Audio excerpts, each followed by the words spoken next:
We're back in Greenville, South Carolina with President Trump, and also we're joined by South Carolina Senator Tim Scott. Thank you both for being with us.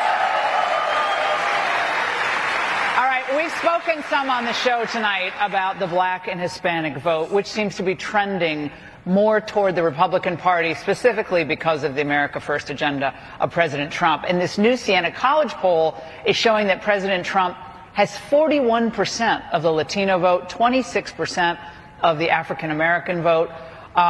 What is he doing, and what can he do more of to even expand that?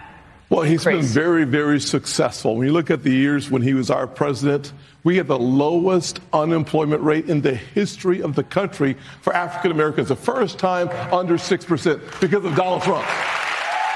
We had the lowest.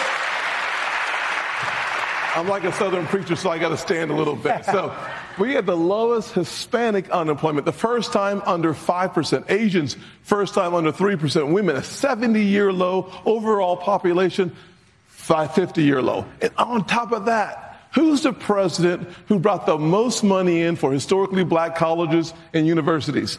Donald Trump. Who made the funding permanent for the first time? It wasn't Barack Obama. It wasn't Bill Clinton. It was actually who signed the Opportunity Zone legislation, bringing hundreds of billions of dollars into the poorest communities in all of our country. Success breeds success.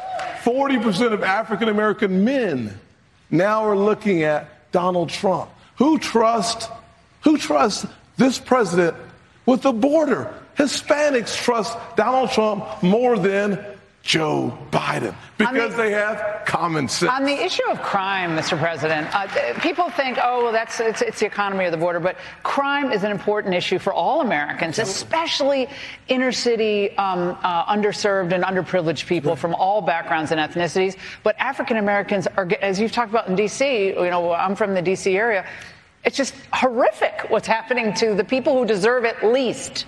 We have to be very tough, and we have to respect our law enforcement, and we have to give them back authorization to act on our behalf. We have to. One of the things that I'm very proud of, and this was given through strength. Well, some of the most conservative people wanted it, but a lot of liberals wanted it too. And Tim was one of the people that really was pressing, and his voice is very important to me. Criminal justice reform. We got that done, and a lot of the African-American population has never forgotten that. Opportunity zones. Tim came to see me about that. He said, I have an idea, and it's an idea that we've tested and all, but the problem is nobody could get it through. He came to me. I loved it. And I think it's the greatest economic development program that I've ever seen that nobody talks about. Absolutely. It's been so successful within the... You got to have safety in these communities, though. Something that you haven't talked a lot about. You came